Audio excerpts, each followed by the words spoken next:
We arrest drug dealers. We criminalize people, mainly black and brown people, for possessing small amounts of drugs like weed. We do this because drugs are bad. Unless, of course, it's your government that's dealing the drugs. Like that time, the British Empire got China hooked on opium.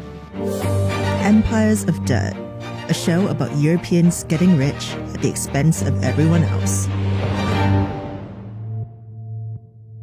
Opium had been grown in China since the 11th century, but it was only until the 17th century that usage really took off, when people realized you could smoke it instead of just chewing it. By the 1800s, there were foggy back-alley opium dens in the streets of Canton, now known as Guangzhou, Shanghai, and even in London's Limehouse on Pennyfield Street.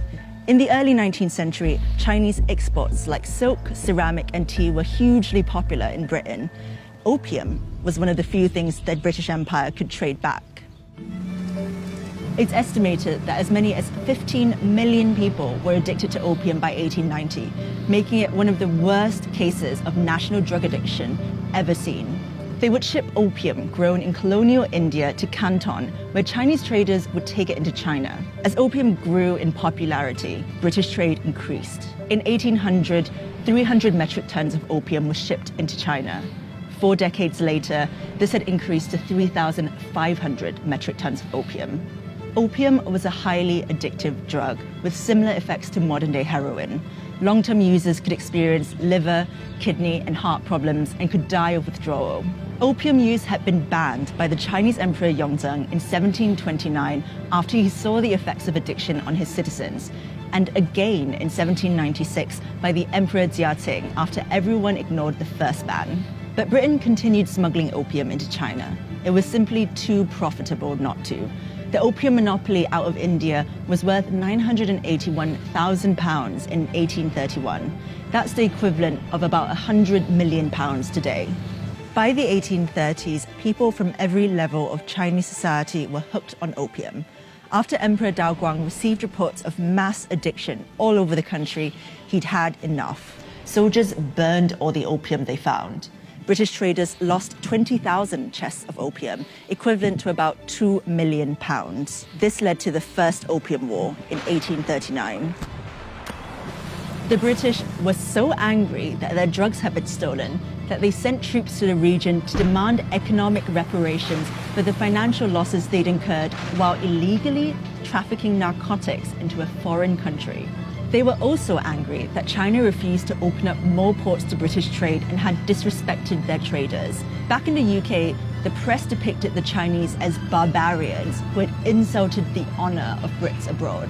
In an act of war, Britain occupied Hong Kong, then a sparsely inhabited island off the southeast coast of China.